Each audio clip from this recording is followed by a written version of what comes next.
নমস্কার, আমি সন্দীপ হালদার চলে এসেছি নতুন একটি ব্লগ ভিডিও নিয়ে।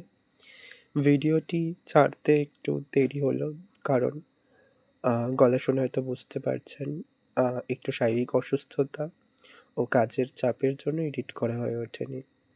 তো আমার ২৪শে নভেম্বর হাওড়া আন্দুলের যে ব্রাইড সেই ব্রাইডের গন্তব্যে পৌঁছানোর কিছু ভিডিও এবং আমি আন্দুলে পৌঁছে ব্রাইডকে ফোন করাই। ব্রাইড আমাকে গাইড করে এবং সেই গাইড অনুসারে আমি তার ভেন্যুতে পৌঁছে যাই। ভেন্যুটি সত্যি খুব অসাধারণ ছিল বিকজ তার ৩ দিকে ৩টে মন্দির ও মাঝখানে বিয়ের ভেন্যু ছিল।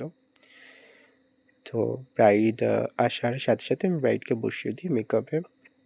কারণ তার ৩ খানা লুক ছিল আমার। বৃদ্ধি, হলদি আর রাতে ব্রাইড মানে বিয়ের যে সাজটা।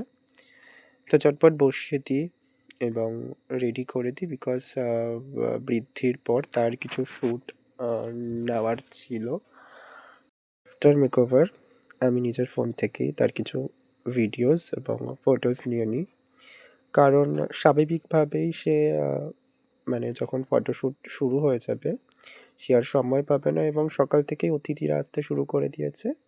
যার দরুন তাদের অ্যাটেন্ড করতে গেলে সে সত্যি আর সময় পাবে না এবং ফটোস, ভিডিওস নেওয়ার সময় হয়ে উঠবে না।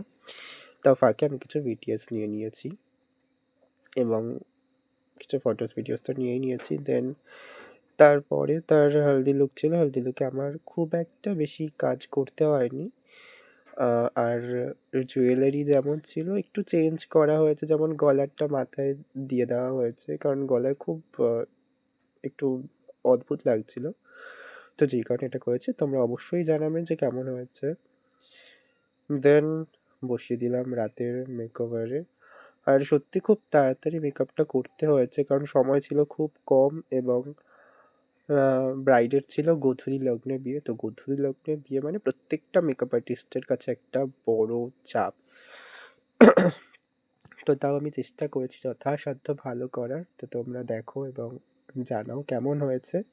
একটা কথা না বললেই নয়, ব্রাইড যেমন মিষ্টি ও মিশুকে, ব্রাইডের ফ্যামিলি সত্যি খুবই ভালো।